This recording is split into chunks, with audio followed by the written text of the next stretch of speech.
ডান দিকে ওমর, বাম দিকে আলী, মাঝখানে হুসাইন। মেয়েটাকে সামনে বসানো হয়েছে। 18 বছরের যুবতী মেয়ে। প্রশ্ন হবে 3টা, জবাব দেবে মেয়েটা। জবাব দিতে পারলে বিয়ে হবে, জবাব দিতে না পারলে বিয়ে হবে না। হযরত ওমর ফারুক রাদিয়াল্লাহু তাআলা আনহু, আলী রাদিয়াল্লাহু তাআলা আনহুর দরজার সামনে হাজির।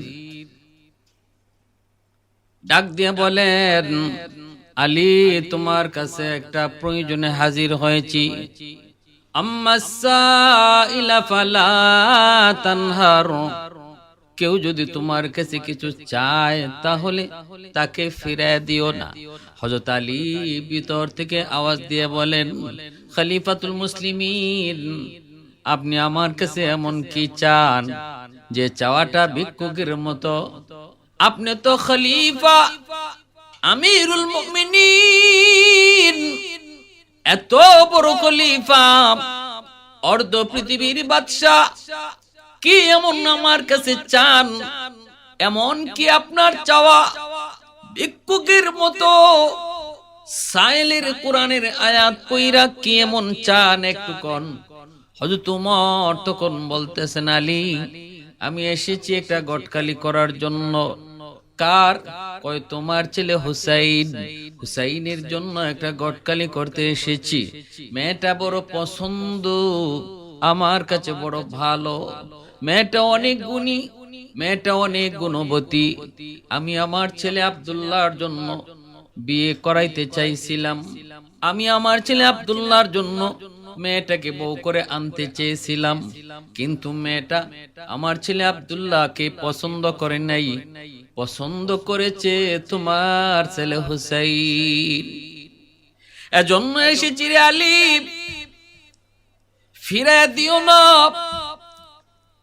অনেক গুণী, অনেক গুণবতী। তার গুণের প্রধান গুণ হলো ঈমান গ্রহণ করেছে 6 বৎসর বয়সে, আর ঈমানের পরীক্ষা দিয়েছে 12 বৎসর। ঈমান আনছে 6 বৎসরে, ঈমানের পরীক্ষা দিয়েছে 12 বৎসর। আল্লাহ পাক রব্বুল আলামিন কয়, আহাসিবান নাসু আইয়ুতরাকু আইয়াকুলু আমান্না ওয়া হুম লা ইফতানুন। আল্লাহ পাক রব্বুল আলামিন কয়, কেউ যদি তোমরা কও আমি ঈমানদার, আমি মুমিন, অথচ আমি ঈমানের পরীক্ষা নেব না, হতেই পারে না, হতেই পারে না। বলবা আমি মুমিন, অবশ্যই তোমাকে ঈমানের পরীক্ষা দেওয়া লাগবে। এরে আলী,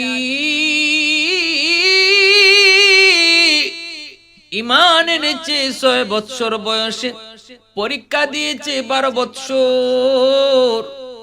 এমন একজন যুবতী মেয়ের জন্য আমি তোমার ছেলে হুসাইনের বিয়ের ব্যাপারে গটকালি করতে এসেছি।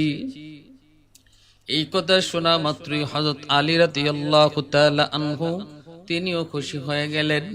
বলতেছেন, এমনই যদি হয় তাহলে তো আমারও বিশ্বাস আমার পুত্রবধূটা অনেক গুণী, অনেক গুণী হবে।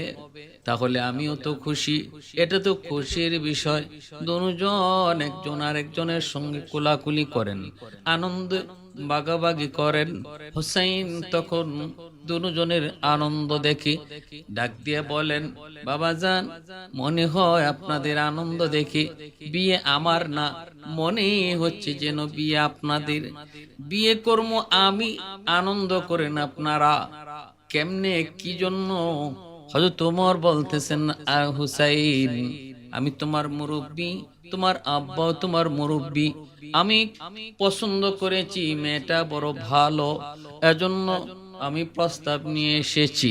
অনেক গুণ, অনেক গুণ, তার অনেক আদর্শ, বলে শেষ করা যাবে না। হুসাইন বলেন, অবশ্যই আপনি আমার মুরব্বী, কিন্তু বিয়ে করব তো আমি। আপনি যদি বলেন ভালো, তাহলে তো এটাই ফাইনাল নয়, আমার ভালো বলতে হবে। কারণ আমি গত রাতে স্বপ্নে দেখেছি, আমার নানা জানকে স্বপ্নে দেখেছি নানার খুঁজে আমি গেলাম, যে দেখি নানার ঘরটা লাগানো, দরজা লাগানো। আওয়াজ দিয়ে বলতেছি, নানা দরজা খুলেন। নানা যান ভিতর থেকে বলতেছেন, বাইরে এখন খোলা যাবে না, আমি জান্নাতে আছি। ঘটনা কি, নানা দরজা খুলবেন না, এখন জান্নাতে আছেন। আমি জানালার ফাঁক দিয়ে তাকায় দেখি নানা যান আমার নানুর উরুতে মাথা দিয়া ঘুমাইতেছেন। আমি আওয়াজ দিয়া বলতেছি, নানা, নানুর উরুতে মাথা দিয়া ঘুমাইলে বুঝি জান্নাত হয়? আল্লাহর নবী, রহমতের নবী হুসাইনের এই কথায় জবাব দিয়ে বলতেছে, ভাইরে, তোমার নানুর মতো বউ যদি কেউ পায় তাহলে ভাঙ্গা ঘরটা তার জান্নাত হয়ে যায়। আমি তখনই নিয়ত করেছি, বিয়ে যদি করি নানুর মতোই দেখে কোনোদিন করব। নানা যেমন বিয়ে করেছি এমন বিয়ে করব, যে বউ আসলে পরে ভাঙ্গা ঘরটাও জান্নাত হয়ে যায়। হযরত ওমর বলতেছে, হুসাইন, আমিও তোমার জন্য যে মেয়ের ঘটকালি করতে এসেছি, সেও কিন্তু তোমার ঘরে আসলে সেই ঘরটাও জান্নাত হবে, কারণ তার গুণের কোনো শেষ নাই, অনেক ভালো। হোসেন বলেন, আমি সিদ্ধান্ত নিয়েছি 3টা প্রশ্নের জবাব যেই মহিলা দিতে পারবে আমি তাকে বিয়ে করব। কয়টা? 3টা প্রশ্নের জবাব যদি সে দিতে পারে তাহলে আমি তার বিয়ে করব। হযরত ওমর এই কথাটা শোনা মাত্রই ওমর বলতেছেন, হুসাইন, কোন 3টা প্রশ্ন একটু কওয়া যাবে? হুসাইন বলেন, এটা কেমন কথা? প্রশ্ন যখন যারে করব তার কাছে আউট হবে, এর আগে তো প্রশ্ন আউট করা যায় না। আপনার কাছে প্রশ্ন কেন বলবো? আমি তাকেই প্রশ্ন সরাসরি করব। হযরত ওমর আলী রাদিয়াল্লাহু তাআলা আনহুকে জিজ্ঞেস করেন, আলী, তুমি কি হুসাইনের প্রশ্নের ব্যাপারে কিছু জানো?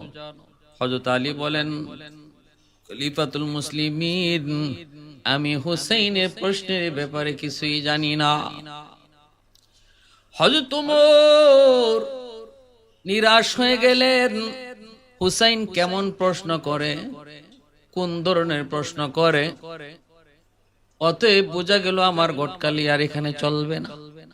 হযরত ওমর নিরাশ হয়ে তিনি চলে গেলেন, বলে গেলেন, আলী রে, হয়তো আর বিয়েটা হলো না। হুসাইন কখন কেমন প্রশ্ন করবে এর তো কোনো গ্যারান্টি নাই। প্রশ্নের জবাব একটা মেয়ে কেমনে দিবে তাও তো কোনো গ্যারান্টি নেই। অতএব মনে হয় বিয়েটা আর হলো না। চলে গেলেন। মেয়েটাকে যায় বলতেছেন, মা গো, আমি তোমার মনের ইচ্ছা মুআফিক হুসাইনের কাছে আমি তোমার মনের ইচ্ছা, মনের বাসনা আমি পেশ করেছি। হুসাইন বিয়ে করবে, কিন্তু শর্ত দিছি 3টা। এই 3 প্রশ্ন যে জবাব দিতে পারবে তারই হুসাইন বিয়ে করবে। অতএব মাগো, আমি নিরাশ হয়ে চলে এসেছি। এখনো সুযোগ, এখনো সময় আছে, আমার আব্দুল্লাহর জন্য তুমি রাজি হয়ে যাও, আমি খুশি মনে তোমাকে আমার পুত্রবধূ বানাবো।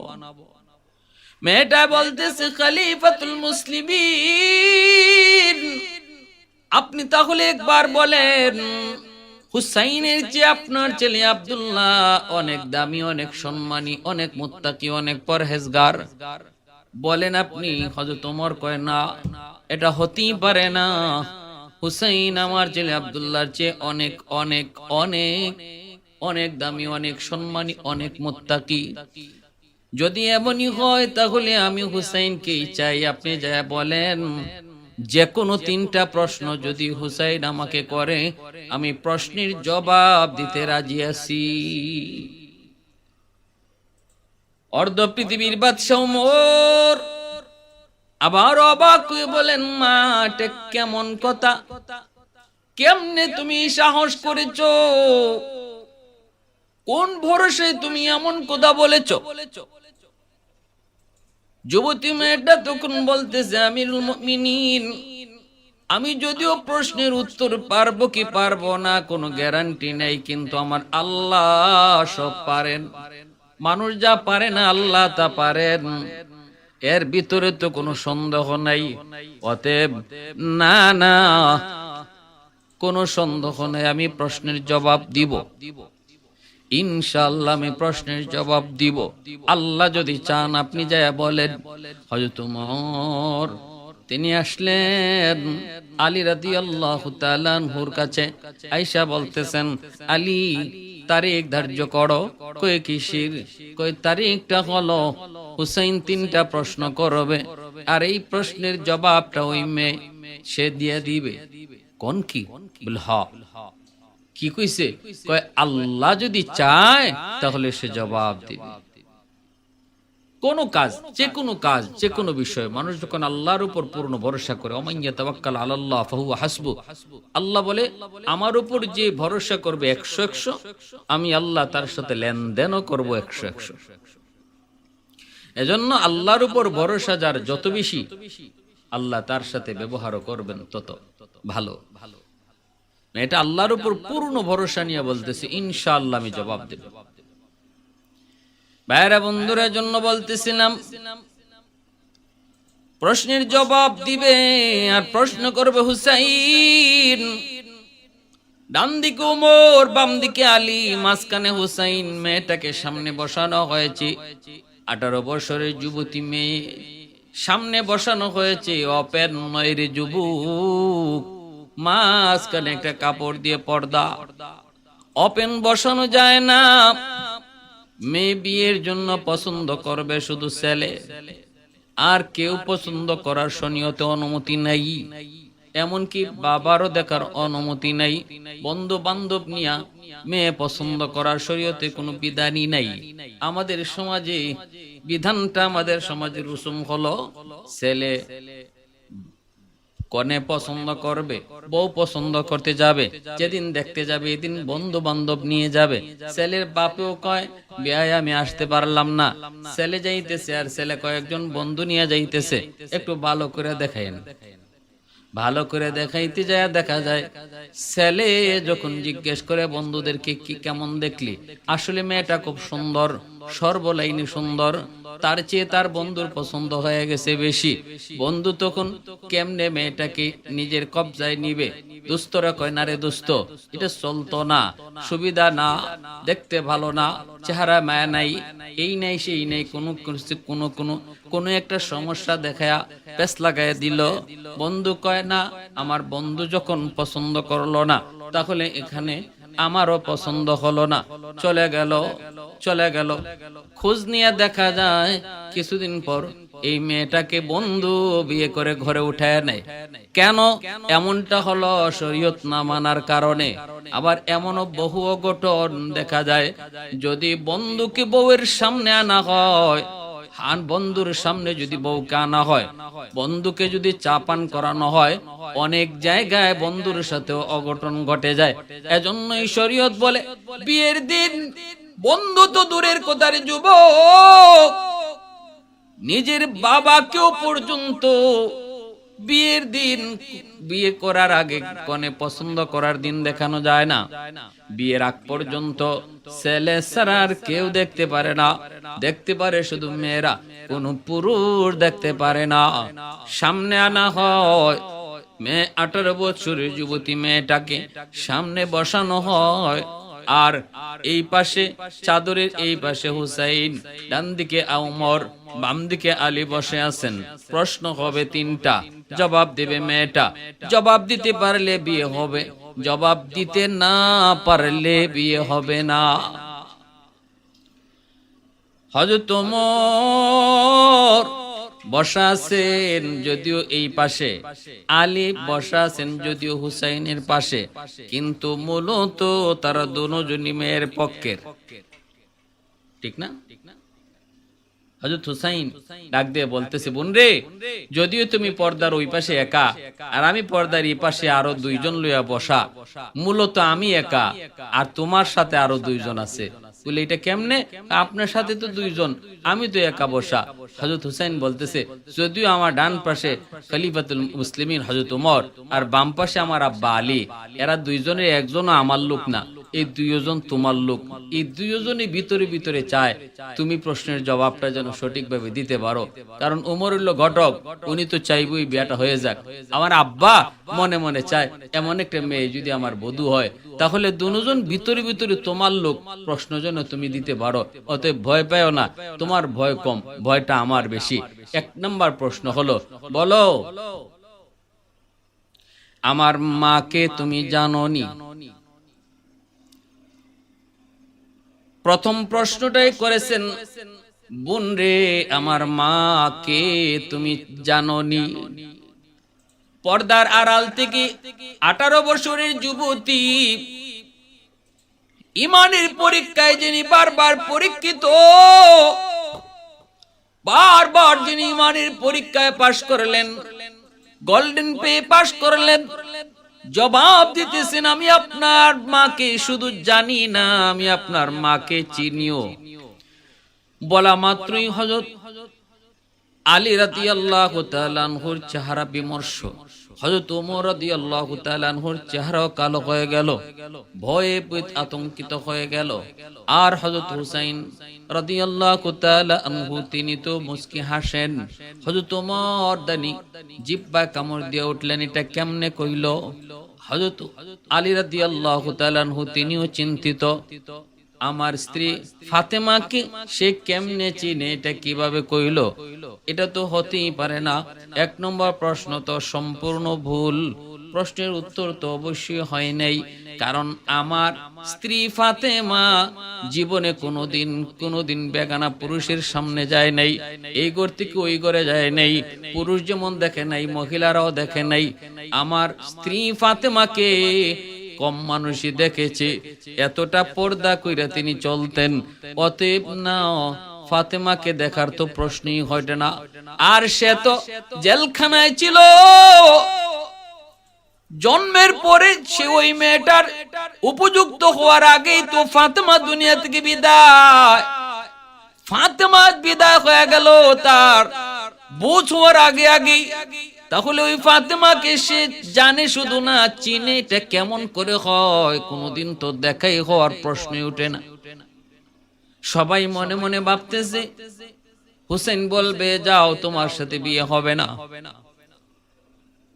কিন্তু হুসাইন বলতেছে কেমনে তুমি আমার মাকে চিনো? আমার মাকে কি তুমি কোনোদিন দেখেছো? কেমনে তুমি দেখবা? তোমার জন্মের আগেই হয়তো আমার মা দুনিয়া থেকে বিদায় নিয়েছেন, তুমি কেমনে আমার মাকে চিনো একটু কও। হযরত ওমর রাদিয়াল্লাহু তাআলা আনহু, আলী রাদিয়াল্লাহু তাআলা আনহু মনে মনে নিরাশ হয়ে গেলেন, কি জবাব দিবে? মেয়েটা কয় আমি আপনার মাকে চিনি। কয় কেমনে, দলিল কি? কয় 1 নাম্বার হলো আপনি চিনি যে এর প্রমাণ হলো আপনার আম্মা খাতুনে জান্নাত ফাতেমা রাদিয়াল্লাহু তাআলা আনহার চোখের ভ্রু মিলানো ছিল, বাম গালের মধ্যে একটা ছোট্ট তিল ছিল, তুতির নিচে একটা সাদা দাগ ছিল। 3টা আলামত বলা মাত্রই আলী রাদিয়াল্লাহু তাআলা আনহু চিৎকার দিয়ে আল্লাহু আকবার বলে উঠলেন। আওয়াজ দিয়া বলতেছেন, মারে কেমনে তুই কইলি? কেমনে তুমি কইছো? এই দাগগুলি, এই চিহ্নগুলি আমি আলী ছাড়া আর কেউ জানার কথা না। আর কোনো বেশি আলামত কোয়ার প্রয়োজন নাই, কইও না, কারণ বেগানা পুরুষ ওমর এখানে পাশে আছে। হযরত হুসাইন বলতেছে কেমনে তুমি জানো একটু কও।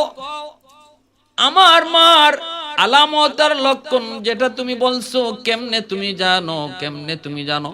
মেয়েটা তখন কয় আমি যখন রোম সম্রাটের অধীনে জেলখানায় বন্দী ছিলাম, 6 বছর বয়সে যখন আমার জেলখানায় বন্দী করা হলো, সকাল বেলা নির্যাতন, বিকাল বেলা নির্যাতন করা হতো।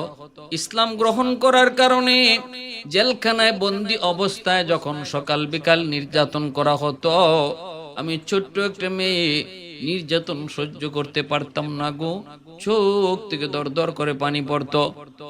তখন আমি কষ্টে নির্যাতনে যখন মাঝে মাঝে বেহুশ হয়ে যেতাম, ওই সময় আমি দেখতে পেয়েছি কোনো একদিন আমার এই জেলখানার ভিতরে রুমটা পরে নূরে নূরান্বিত হয়ে গেল। একজন সুন্দর একজন মহিলা আমার পাশে এসে বসলেন।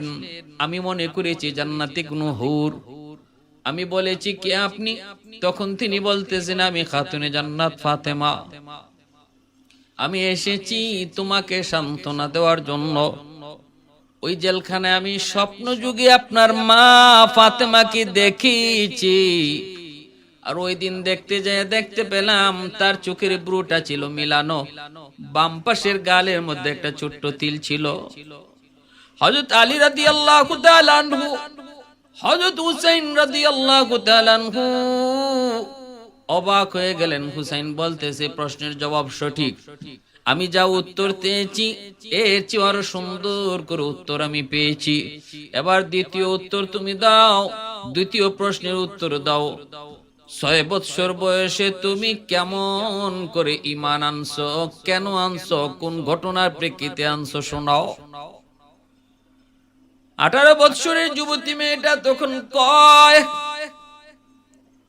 ও নবীজির নাতি আলীর সন্তান হুসাইন, আমি সাধারণ ঘরের কোন মেয়ে না, রোম সম্রাট কিসরার আমি নাতিন।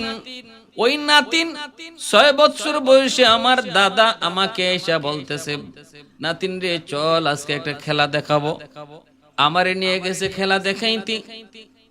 দাদা তোরা রোমের বাদশাহ, আমারে খেলা দেখাইতে নিয়ে গেল। যে দেখি একজন মানুষকে চোখ বাইদা হাত পায়ে শিকল লাগায়া মাঠে আনা হলো, সামনে আগুন দাউ দাউ করে জ্বলে। আমি বলতেছি দাদা তুমি আনছো আমাকে খেলা দেখানোর জন্য, কিন্তু এখন তো দেখি একটা মানুষ চোখ বাইন্দা হাত পায়ে শিকল লাগায়া আনা হয়েছে, এটা কেমন খেলা? দাদাই তখন কয়, বোন রে এটা মানুষ না, এটা মুসলমান।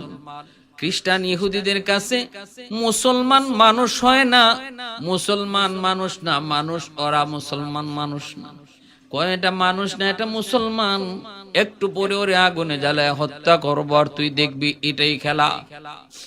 আমি বলেছি দাদা আমি খেলা দেখতে এসেছি, মানুষ হত্যা দেখতে আসি নাই। দাদা গো এই মানুষটা কি বাঁচানো যায় নাকি? এই মানুষটার প্রাণ ভিক্ষা দেওয়ার কোনো ব্যবস্থা নাই নাকি? দাদা আমারে কইছিল হয় একটা সুরত আছে, সে যদি কয় আমি ইসলাম ধর্ম ছেড়ে দিলাম তাহলেই শুধু তারে মুক্তি করা হবে, মুক্ত করা হবে।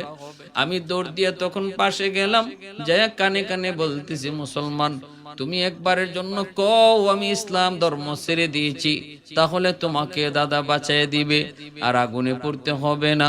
তখন সে আমাকে জবাব দিয়েছিল, বালিকা কে তুমি চিনি না জানি না, তোমার কাছে জীবনের দাম বেশি আর মুসলমানের কাছে ঈমানের দাম বেশি।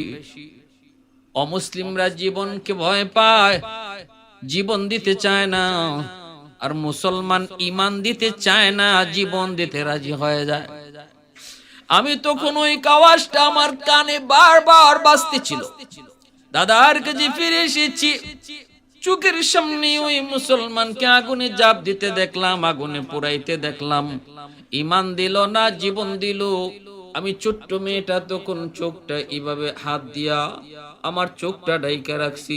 আমি ছোট মানুষ ভয় পাইছি, আমি চোখ দিয়া দেখতে পারি নাই, হাত দিয়ে আমার চোখটা এইভাবে ঘুরে রাখলাম।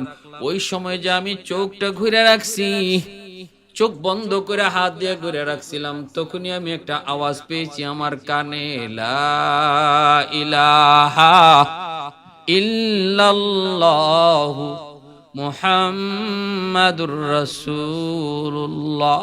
কালেমার আওয়াজটা আমি তখনই পেয়েছি। ওই 6 বছর বয়সে কালেমার নূর আমার অন্তরে ঢুকছে। আহাদুন লাইসা কামিসলিক সমাদুন লাইসা কাফাদলিক লিমানিল মুলকু তুগু ইতু সাজাওয়ার খুদাই তো খুদা वंदे यमी नी तो खुदा वंदे यसारी तो खुदा वंदे जमी नी तो खुदा वंदे समाई तू रहीमी तू करीमी तू समीई তু বাসিরি তু মুইজি তু মুদিল্লি তু মালিকিল আরশি বাজাই বরি আজ চৌচিরা ই বরি আজ সুরতে রঙ্গি বরি আজ ইজ্জনিয়া জি বরি আজ বিম উমিদি বরি আজ খুরদন ও খুফতন বরি আজ তোহমতে মরদন বরি আজ বিম উমি দি বরি আজ রঞ্জ বালাই।